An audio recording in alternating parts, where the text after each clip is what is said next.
Hello there. In this video, we will learn how to create a dataset. Once log into Lumenore with your credentials, navigate to the Lumenore Connect. The Lumenore Connect offers a range of connectors.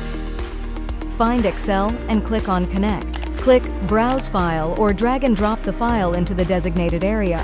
After successful upload, click on Next. Click the checkboxes to select tables. By clicking on the Preview button, you can preview the data.